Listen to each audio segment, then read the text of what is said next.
¿Historias de terror 100% reales? Cuando me casé, durante un tiempo nos fuimos a vivir a la casa de mis suegros mientras conseguíamos nuestro propio hogar. Ya saben, a veces en México hacemos todo al revés. Desde el primer día que puse un pie allí sentí algo extraño, no por la familia, ni porque me trataran mal, sino porque el ambiente tenía una vibra rara, de esas que una detecta enseguida cuando algo no encaja del todo. La primera noche, después de la tornaboda, varios amigos se quedaron a dormir en la casa. Al día siguiente, 3 de ellos me contaron la misma cosa, que en el pasillo, frente a la puerta de un cuarto, vieron a una niña de cabello largo parada. Yo no les creí.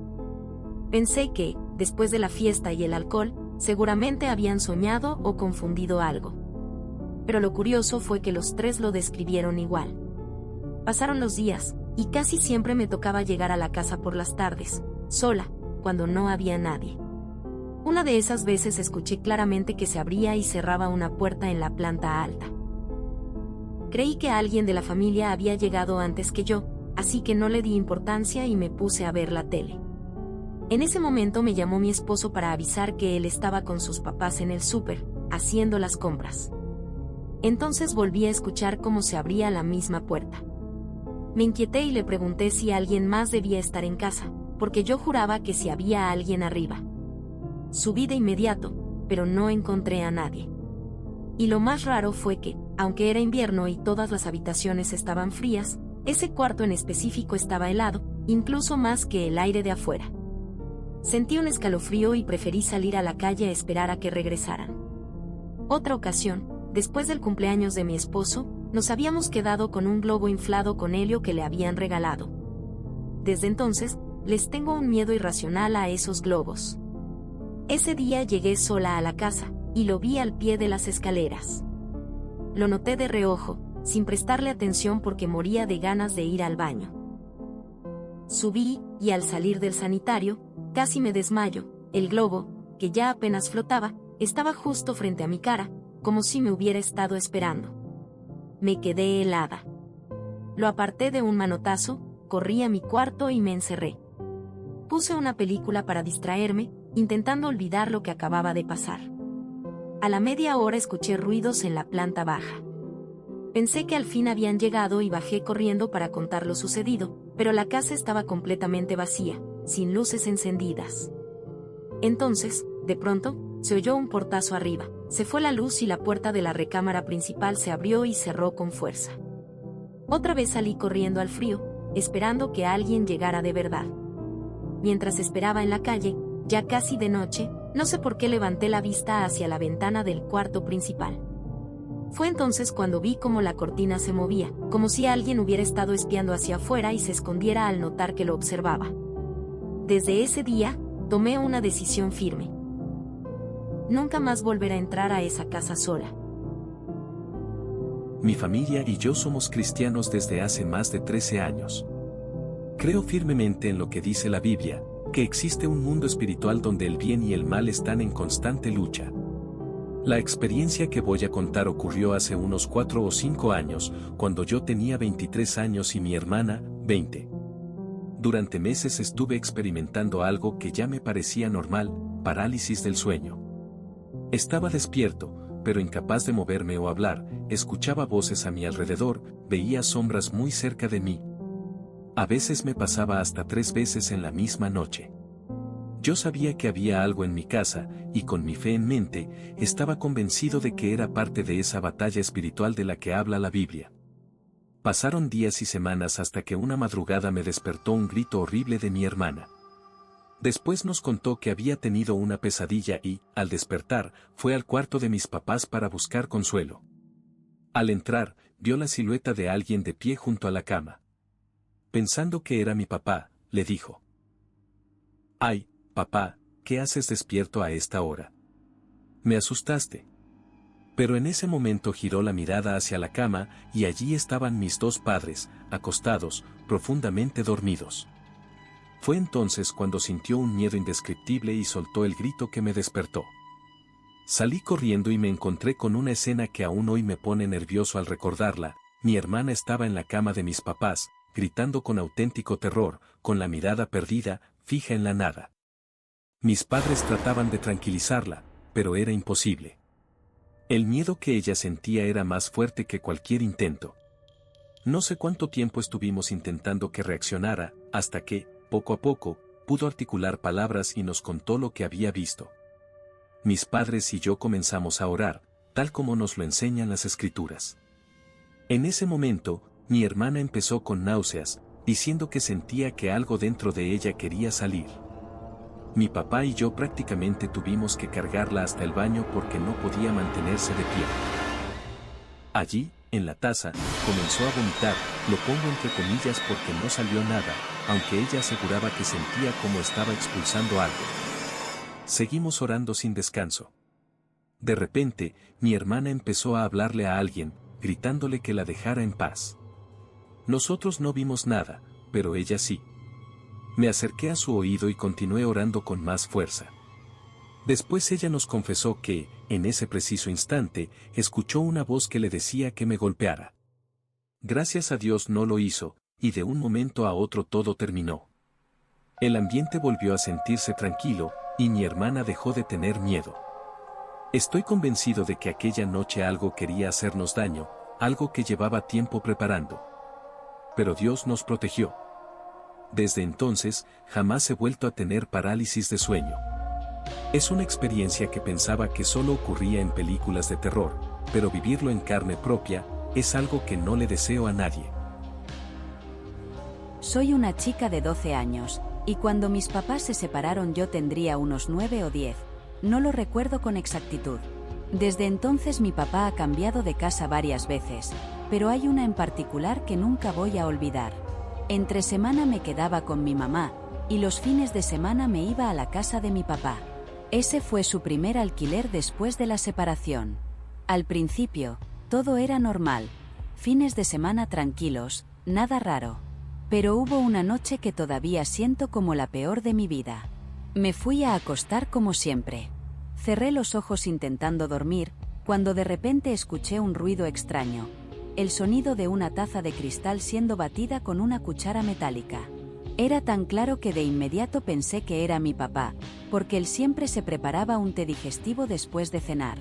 Seguro le duele la panza, pensé. Pero el ruido no paraba. Sonaba, se detenía y luego volvía, una y otra vez, como durante 20 minutos. Me desesperé y dije en voz alta: «Papá, ¿te estás haciendo un té?». No hubo respuesta. Lo volví a llamar, más fuerte cada vez. Papá, papi. Nada. Silencio total, salvo el repiqueteo de la cuchara en la taza, que seguía sin dejarme dormir. Entonces empecé a mirar hacia la ventana de mi cuarto. Tenía cortina, pero se alcanzaba a ver un tubo que colgaba del techo afuera. La casa tenía rejas, así que era imposible que alguien pudiera entrar. Y, de pronto, lo vi. Una mano apareció saludándome desde la ventana, y desapareció de golpe. Ahí fue cuando entré en pánico. Sentí un miedo tan grande que rompí en llanto, aunque lo hice en silencio, esperando que se me pasara. Pero no fue así. Al final corrí al cuarto de mi papá y, llorando, le conté lo que había visto. Él me dejó dormir con él esa noche, pero las cosas no terminaron ahí. Apenas me acosté en su cama, empezaron nuevos ruidos. Escuchaba como si escarbaran en bolsas detrás de mí, y pasos que se acercaban cada vez más, pero nunca llegaban hasta donde yo estaba. Era una tortura. Esa noche la recuerdo como la peor de mi vida. Puede que piensen que exagero o que era una niña miedosa, pero créanme, con 10 años no se imaginan lo que se siente vivir algo así. Después, mi papá me confesó que esa casa nunca había sido bendecida, y que él mismo había visto cosas peores allí, cosas que parecían apoderarse de su mente y lo hacían ver cosas imposibles. Aún así, siempre me repetía lo mismo, que yo tenía una especie de conexión con el más allá, porque veía cosas que los demás no podían ver. Y, por todo lo que le contaba, él estaba convencido de que era cierto. Ya me han baneado de varios subreddits por compartir esto. Y como sabes, todo lo que incomoda o parece demasiado verdadero suele ser censurado en Internet. Hace muchos años se diseñó un plan. Durante bastante tiempo solo fue eso, un proyecto guardado en secreto. Se necesitó esperar décadas para que existieran las tecnologías adecuadas y, además, para reclutar a las personas apropiadas. Este plan consistía en el establecimiento de un nuevo gobierno global. No era un simple experimento político, sino algo más grande, una red silenciosa que lleva años operando en las sombras, moviendo piezas como en una partida de ajedrez. Para llevarlo a cabo se necesitaban algunas de las mentes más brillantes del planeta. Muchos de esos genios se sumaron voluntariamente, convencidos de que trabajaban por una causa justa, salvar a la humanidad, aunque fuera a la fuerza. Los pocos que se negaban, en la mayoría de los casos, terminaban siendo persuadidos a través de discusiones o pruebas.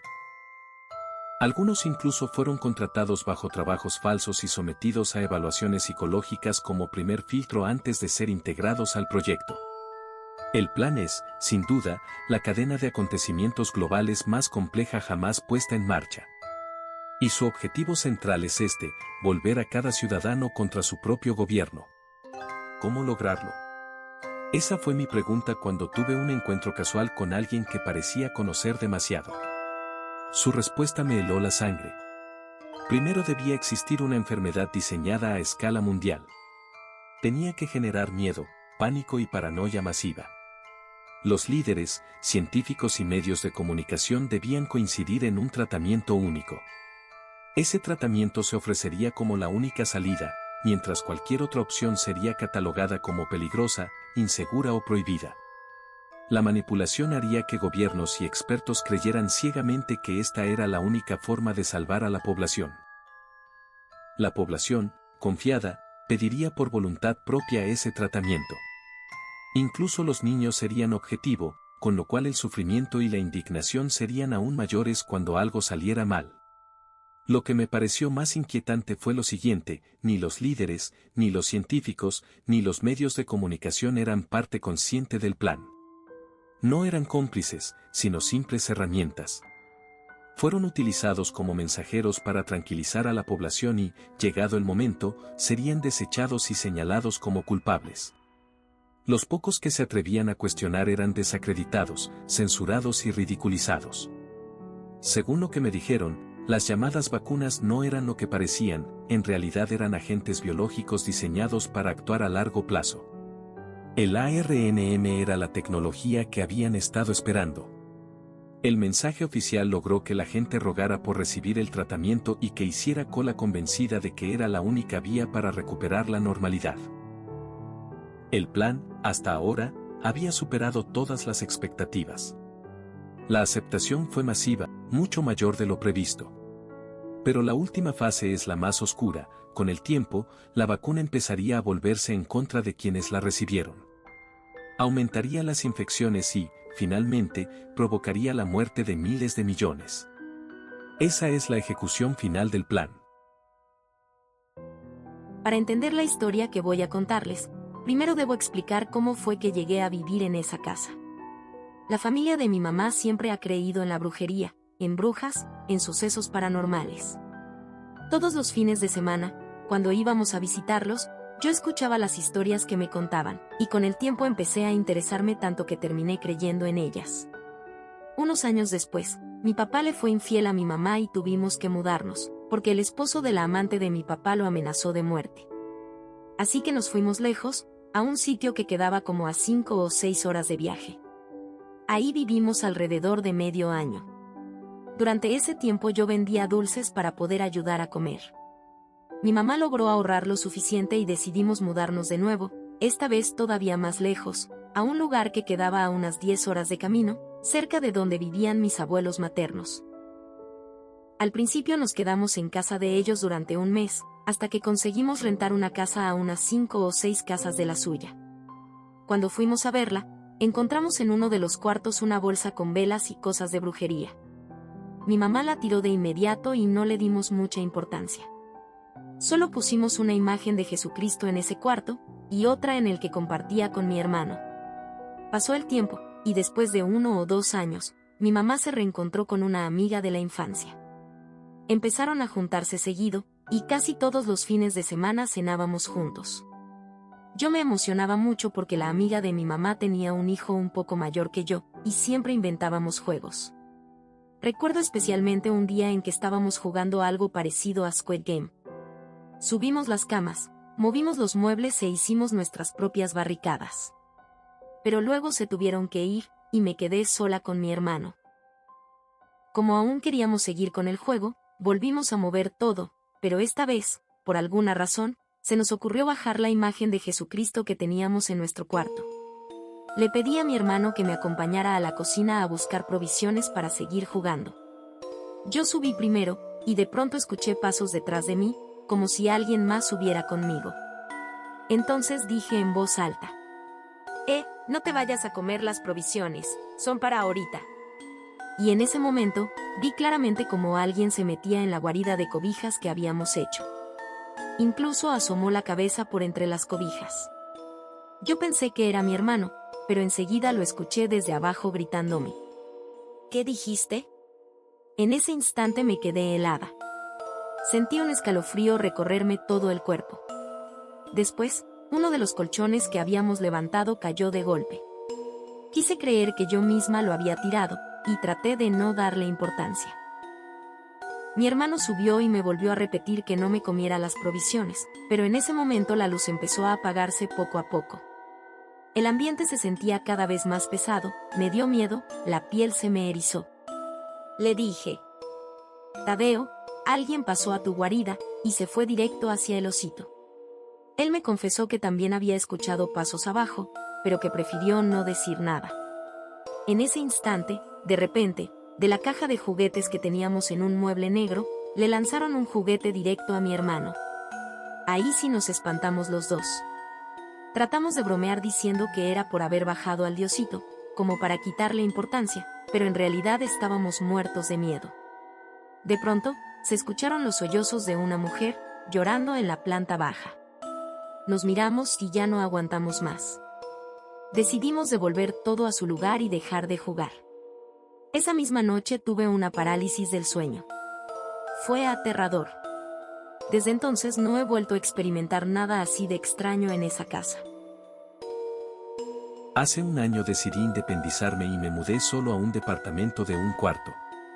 Al principio todo parecía normal, pero después de un par de días empecé a escuchar sonidos extraños, como si alguien caminara en la sala. En ese tiempo yo fumaba marihuana por las noches para relajarme, porque mi trabajo era bastante estresante. Me ayudaba a dormir bien, como un bebé. Así que, cuando escuchaba esos ruidos, me decía a mí mismo: Bro, estás sick, seguro lo estás imaginando. Han de ser alucinaciones. Con esa lógica me tranquilizaba, pero la cosa cambió meses después. Un amigo se mudó conmigo para compartir la renta y la habitación. Una noche me preguntó: Oye, ¿eres tú o también escuchas pasos en la sala? Me quedé frío y le contesté: Sí, yo también los escucho, pero pensé que era cosa mía, por la marihuana. Desde ahí, empezaron a pasar más cosas raras. Una vez, sin explicación, una silla se cayó de lado. No había aire ni nada que lo justificara. Otra vez fui al refri a servirme jugo, cerré la puerta y me fui a sentar a la sala. Como un minuto después, de repente, se cayó una caja de cereal y un galón vacío al suelo. Me pregunté: ¿por qué se caen ahora y no en el momento que cerré la puerta? No tenía sentido. Otra noche, alrededor de la 1 de la mañana, me levanté para subir la temperatura del clima del depa y sentí una vibración en todo el cuerpo que me erizó la piel. El miedo me paralizó y corrí directo a la cama. Con el tiempo, mi amigo también empezó a contarme sus experiencias. Una vez, mientras yo no estaba, me dijo que se estaba bañando y escuchó los pasos en la sala, pero mucho más fuertes. Imagínate, con el ruido del agua de la regadera, aún así podía oírlos tan claros que tuvo que salir del baño para revisar si alguien se había metido. Pero no había nadie. Otra ocasión me contó que tuvo un sueño horrible. Sentía que algo estaba dentro del closet, observándolo. Esa misma noche se le subió el muerto, y desde entonces siempre se aseguraba de que la puerta del closet estuviera cerrada. Incluso me pedía: porfa, si ves la puerta abierta, ciérrala. Él quedó traumado con ese sueño. Y lo peor fue que unos días después yo tuve uno parecido, soñé que estaba dormido y algo me arrastraba de los pies hacia esa puerta del closet. Desperté con un miedo que jamás había sentido en mi vida.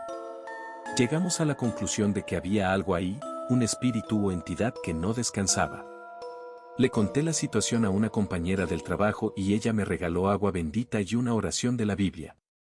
Me dijo que rociara el agua por todo el departamento mientras repetía la oración.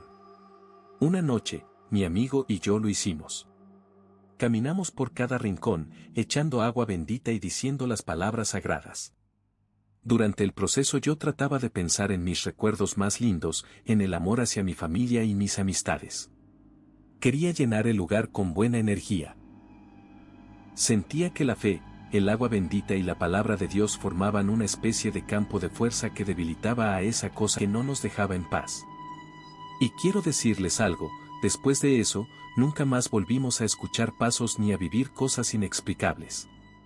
Yo siempre fui de buscar la lógica en todo, de no creer en cosas paranormales. Pero esa experiencia me cambió. Entendí que así como existen cosas buenas, también existen cosas malas. Mi consejo es este: no intenten comunicarse con esas entidades. No las llamen ni les den atención, porque solo se alimentan de nuestra energía y se vuelven más fuertes.